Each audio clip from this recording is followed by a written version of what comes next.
Olá! Hoje, boas histórias sobre envelhecer. Histórias que nos inspiram, que nos motivam. A gente pode se reinventar diversas vezes pela vida, principalmente quando a gente tem sonho, propósito. Hoje eu vou mostrar para vocês uma história de uma mulher muito corajosa, resiliente, criativa. Eu vou apresentá-la melhor a vocês.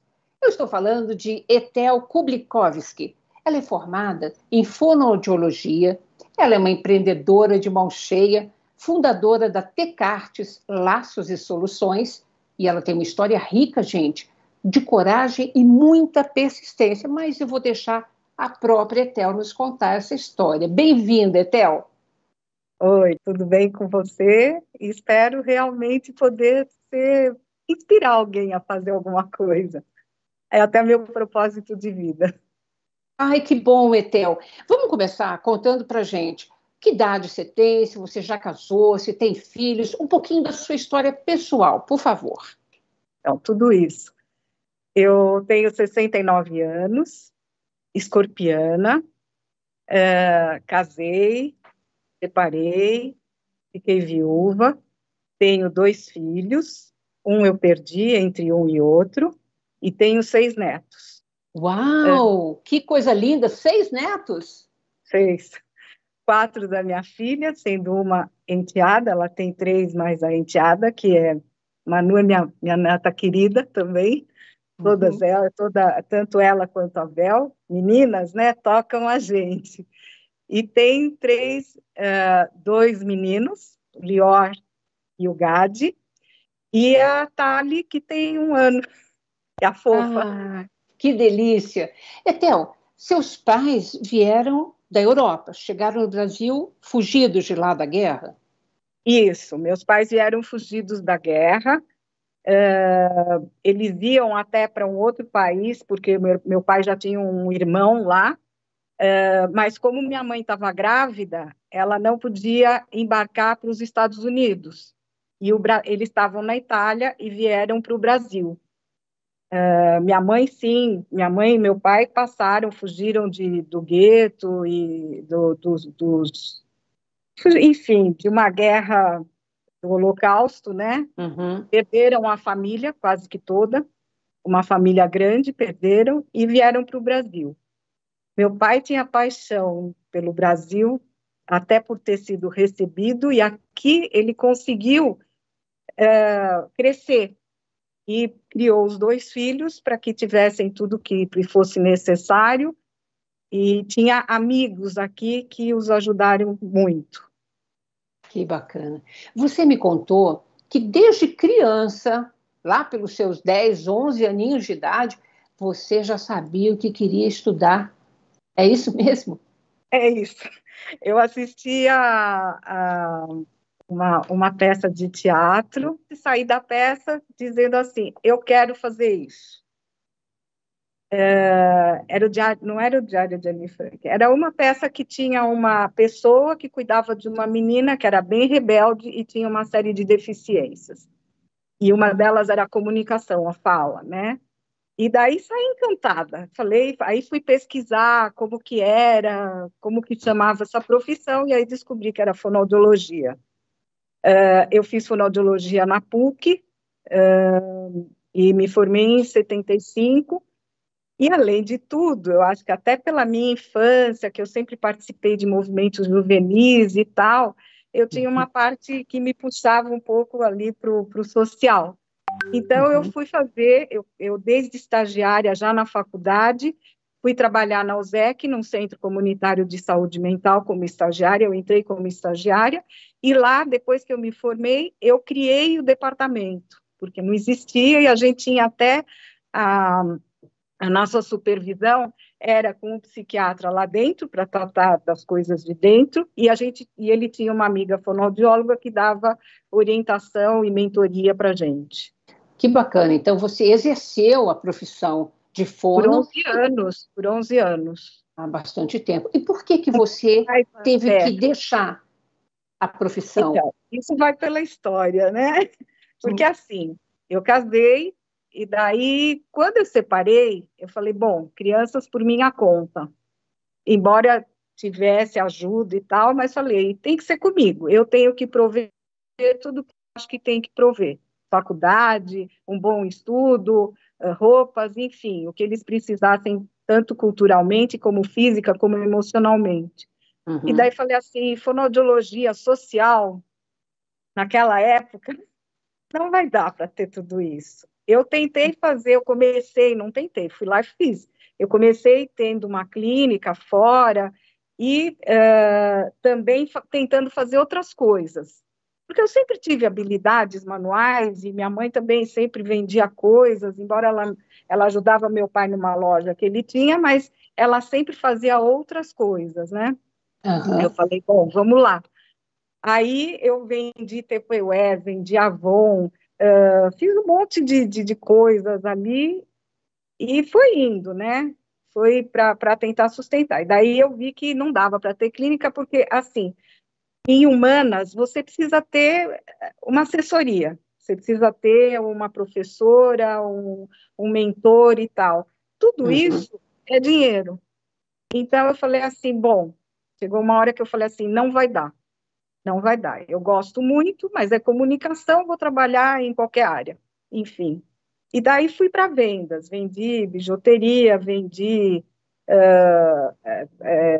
brindes promocionais, fui trabalhar, depois aí nessa você acaba conhecendo outras pessoas, outras coisas, daí fui ser gerente numa confecção de pantufas, fiquei um tempo, e Você, daí a pessoa fala, você trabalhou também em indústria de cosméticos, né? essa foi bem depois. Então, antes eu tive toda eu tive loja, eu tive confecção, mas eu era muito imatura nesse sentido, porque eu não sabia como era montar uma empresa, o que tinha que fazer, como era essa gestão, não misturar dinheiros, enfim. E a parte financeira, como toda boa humanista, era um caos. Eu não trabalhava muito bem lá essa parte. Bom, mas enfim, eu fui indo, e aí chegou uma hora que meu pai, que até me ajudava muitas vezes, meu pai e minha mãe e tal, até para cuidar das crianças, meu pai falou assim, que tal você ter um emprego? Porque aí você sabe quanto você ganha por mês, por um tempo, até se estabilizar. Eu falei, bom, tá bom. E daí eu fui trabalhar, eu consegui um emprego na FIESP, que é a Federação Israelita do Estado de São Paulo. E eu fui ser secretária meio que executiva, porque tinha eventos e era para eu ajudar na secretaria e ajudar com esses eventos. Então, isso eu gosto de fazer também. Fiz bem e tal, mas fiquei um ano. E daí, depois deste ano, eu tinha uma amiga em comum. Antes de sair, eu já estava espalhando para o mundo. Olha, eu quero sair, alguém tem algum emprego, alguma coisa para eu fazer, estou topando qualquer coisa. Daí ela falou assim, o Levi, seu amigo, também está procurando alguém, porque a assistente dele vai sair. Eu falei, eu não entendo nada disso. Daí fui falar com ele, de qualquer forma. Ele falou assim, eu preciso de uma pessoa de confiança, o resto eu te ensino. Falei, fechado. Aí voltei lá para a Fisesp, falei que ia sair, que eles tinham menos de um mês para achar alguém e que eu estava disposta, mesmo que estando no outro trabalho, a ajudar quem entrasse no meu lugar, porque eu criei uma série de coisas ali. O mais legal de lá foi que eu aprendi a mexer no computador, porque eles tinham tudo em computação, e daí a gente fazia cursos, e eles providenciaram que a gente fizesse cursos, não só eu, como outras secretárias. Isso foi a melhor coisa que eu aprendi lá. Que e daí legal. eu comecei, daí uns 15 dias depois, comecei na indústria de cosméticos, sem entender absolutamente nada de cosméticos, mas eu entendia de pessoas, e como eu tinha que gerir pessoas, enfim, vamos lá. E daí foi, quando eu entrei tinha 30 pessoas nessa indústria, era na Liberdade, e quando eu saí já tinha 100 pessoas, aí numa indústria mesmo, em Cotia e tudo mais. E eu fui acompanhando e crescendo lá dentro. Então, aprendi. E embalagem é uma coisa que me encantou, acho que desde a hora que eu nasci eu gostava de embalagem. Você se apaixonou por embalagens, Eu por já lá. era apaixonada por embalagem, eu sempre gostei de embalagem. Quando a minha mãe me dava um presente para o dia das professoras e tal, para eu dar, eu olhava aquele presente e falava assim, não está com cara de presente, falta um laço, falta um papel melhor, uma dobradura, enfim, eu ia atrás de casa alguma coisa, nem que fosse para embrulhar num pano mais bonito, que sempre tinha muitos em casa, para melhorar aquele presente para dar para a professora, ainda mais quando era professora que eu gostava muito, né? Então, eu acho que eu tenho essa atração por embalagens e papéis, e criança tem um pouco em papéis, em lápis, em laços e tal, e eu tinha isso desde criança. A minha mãe era detalhista, e eu sou muito detalhista, mas ela era detalhista na costura, na comida, mas nesses detalhes, assim, ela achava, tá embrulhado, tá bom, eu melhorava sempre. Então, Você aí... queria, você queria cuidar da decoração, né, da imagem, do visual, né, para que Isso, tudo ficasse de acordo com a sua paixão, né, que eram as isso, embalagens. Etel, isso. eu vou fazer o seguinte, eu vou precisar te interromper só um pouquinho, porque a gente precisa chamar um rápido intervalo para a gente continuar contando a sua história, tá bom? Ok. Vocês não saem daí não, que tem muita história da Etel ainda no próximo bloco. Até já.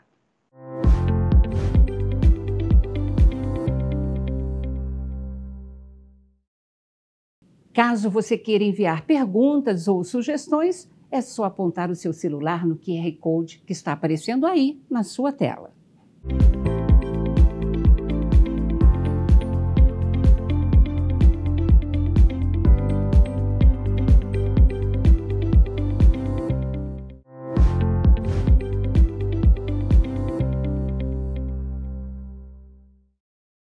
Voltamos. Hoje nós estamos contando uma história incrível, de muita resiliência e muita criatividade, da Etel Kublikowski. Boas histórias sobre envelhecer.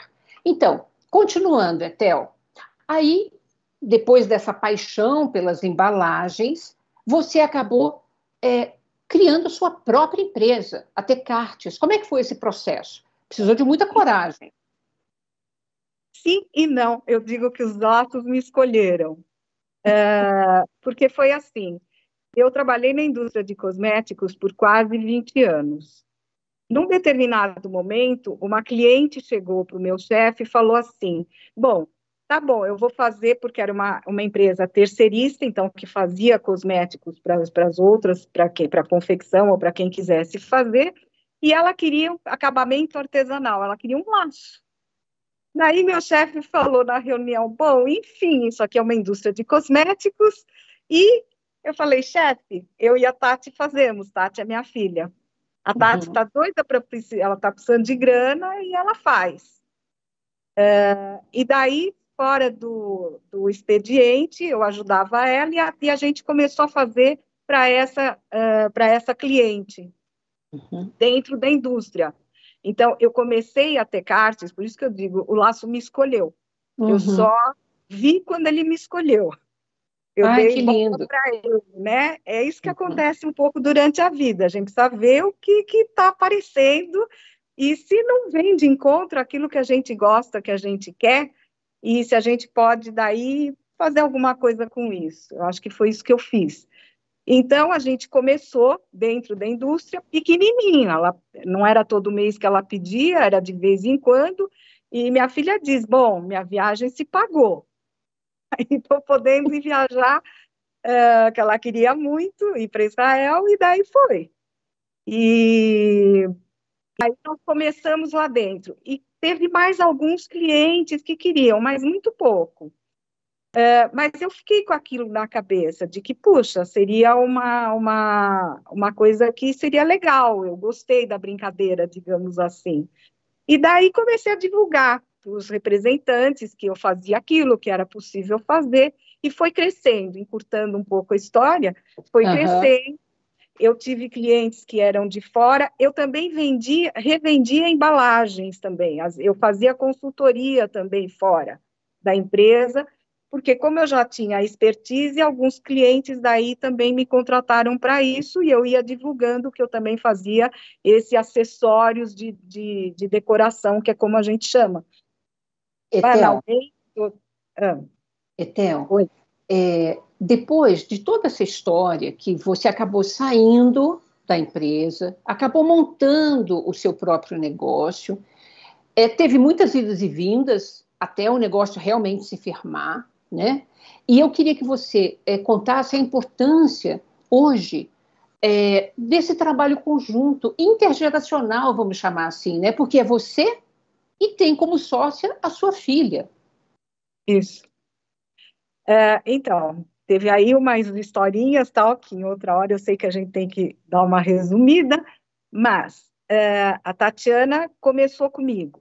A gente Uhum. sempre se apoiou, eu e os meus filhos também, a gente sempre... Eu acho que também quando a gente fica viúva, né, que aqui no final eu só era separada e meu ex-marido faleceu, a gente acaba ficando muito junto da família. Tem outras formas também, mas acho que, sei lá, na minha foi um pouco isso. Uhum. Eu, no começo, tinha muita dificuldade com a minha filha, eu resolvi fazer um curso de comunicação e trabalhar isso, porque eu sabia que ela era quem ela era, eu é que tinha que mudar. E daí eu mudei e construí uma relação com ela de amizade. Que Eu legal. era mãe, sim, em muitas horas, mas eu queria que ela me visse também como amiga, em quem ela podia se apoiar, em quem ela podia contar na vida dela. E isso foi construído entre a gente. E quando a gente começou, porque a Tati sempre foi, a gente sempre participou, ela, mesmo hoje ela estando morando fora, ela continua sócia, continua trabalhando, ela que me fez rever todo o jeito que eu estava trabalhando enquanto ela estava fora, quando ela voltou de novo para o Brasil, e daí chegou uma hora que eu falei, bom, você não está encontrando o trabalho que você quer, você já está trabalhando na empresa, vamos ser sócios, então? Realmente sócias? Ela falou, tá bom, eu gosto. Eu falei, se é isso que você quer, porque você estudou, você fez, enfim. Inclusive, o projeto dela de final de tese foi a própria Tecartes. Então, eu sabia que ela Tá. estava ligada à coisa. E ela Uhum. sempre participou muito.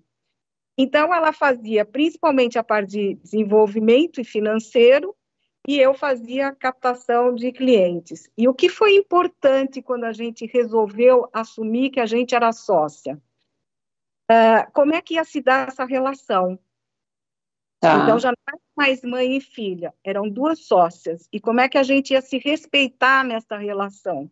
Uhum. Então, o que a gente combinou? Olha, você é a parte comercial. Se você tiver se eu, Etel, tiver um cliente que eu queira pôr e você não concorda, eu discuto com você, ok? Eu tenho que te convencer. Se não te convencer, você aceita a minha posição, porque esse é meu departamento. Em contrapartida, se a gente resolver, se você achar que tem que comprar uma máquina, e você discute comigo, e eu não concordar na compra dessa máquina, você compra, porque o departamento é seu.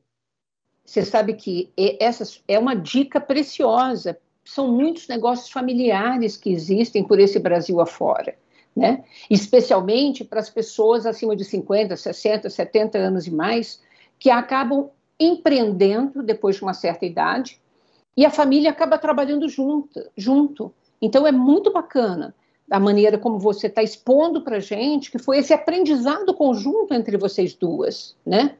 E eu queria Isso. saber também, na questão, me parece que são mulheres de 50 a mais também, que você acaba fazendo parcerias. Isso. Então, é assim, começou com uma... Eu tinha uma moça que trabalhava em casa e ela tinha habilidades também para fazer isso, para fazer artesanato. Então, quando entra, é assim, não são dois, três, é 100, 200, hoje em dia 10 mil, já chegamos a fazer 170 mil por mês. Então, e aí, como que faz? Vamos contratar? Uhum. Não vamos? Porque, assim, antes sim, eu tinha um galpão de 200, teve uma das fases que eu tinha um galpão de 200 metros, e tinha 3 pessoas CLT, e tinha não sei mais o que, bom, enfim, era toda uma estrutura. Quando a Tati entrou, ela falou assim, primeira coisa que nós vamos fazer, ela disse que teve uma noite de fúria, e fez todas as contas da Tecartes. E daí ela falou assim, podemos conversar? Podemos, isso logo de manhã. Eu falei, ih, o que eu fiz? Aí ela falou assim, por quanto tempo você vai querer trabalhar para pagar a Tecartes, porque você está tratando a Tecartes como um hobby, porque você está pagando para ter a Tecartes. Uhum. Se você quiser como hobby, ok. Mas se você quiser como sua empresa, nós vamos ter que mudar isso. Ou seja, importante fazer um plano de negócios, fazer cursos, ou seja, ir atrás de conhecimento para poder empreender, né?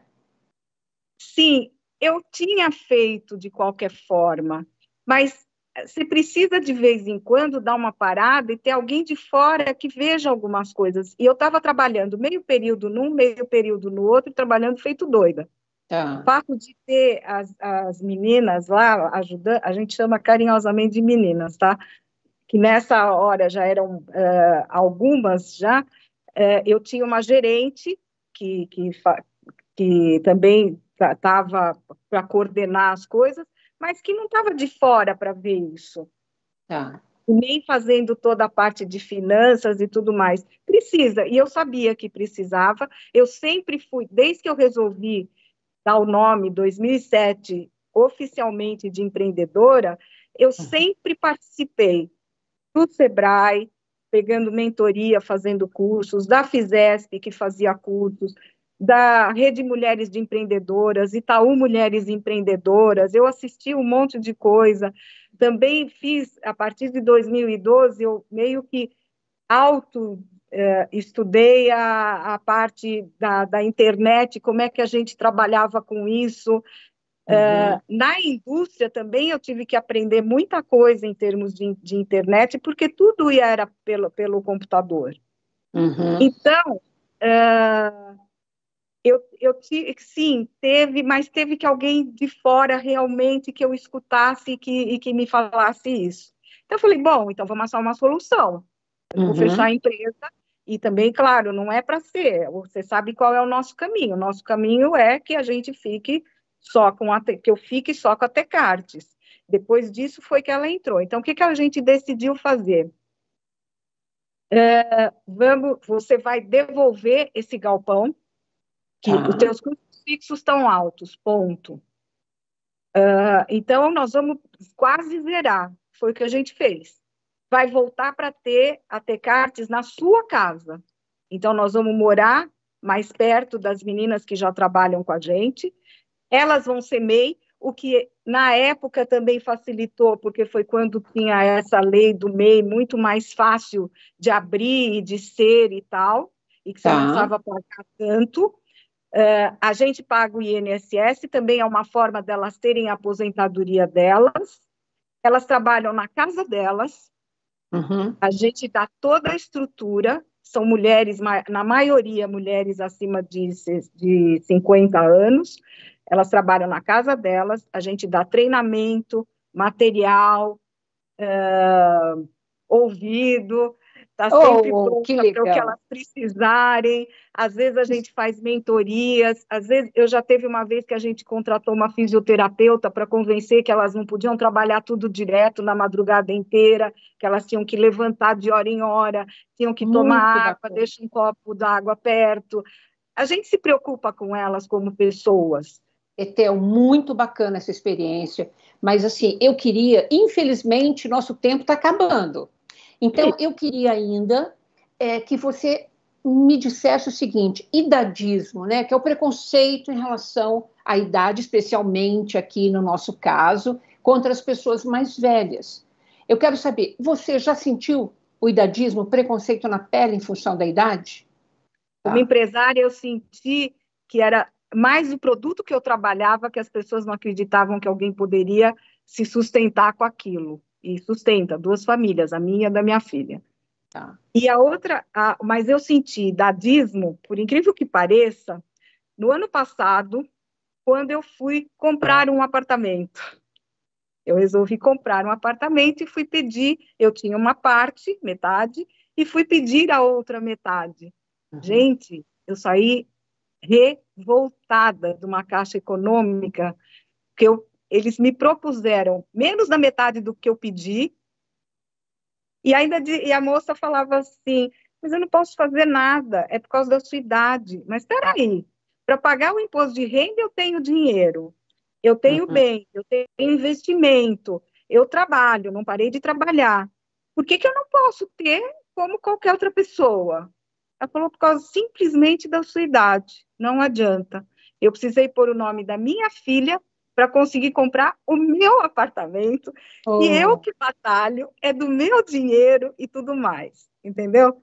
Então, foi a primeira vez, de verdade, olha que eu participo, na minha vida pessoal, eu participo de um monte de grupos de longevidade, eu estudo longevidade, tanto a espiritual, quanto participo do grupo Trabalho 60+, do Lab 60+, que são grupos que estão para mudar exatamente isso. O Maturi Fest, a agência Maturi, para que a gente possa mudar esse conceito e preconceito que tem contra a gente.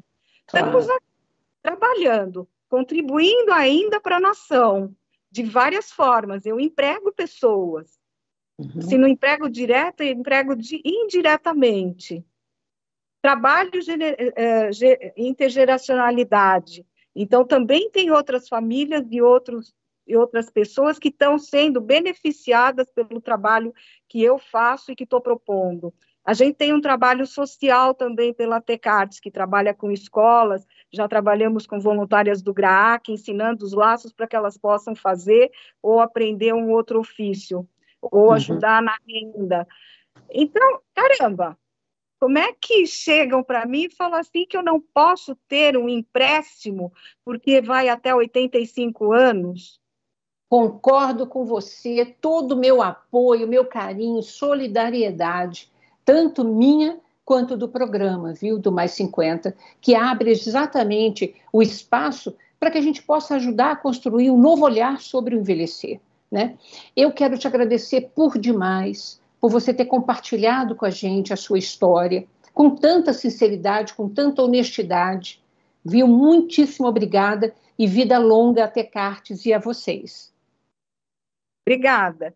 E assim, o meu recado para o 60+ é: não tente fazer tudo sozinho, isso serve para a vida longeva nossa. Tenha, cultive e semeie a relação com os amigos e aproveite tudo que você tem à disposição. Nunca deixe de aprender, nunca deixe de ter sonhos com data para realizá-los e vai atrás. Tudo nós podemos, de uma forma ou de outra.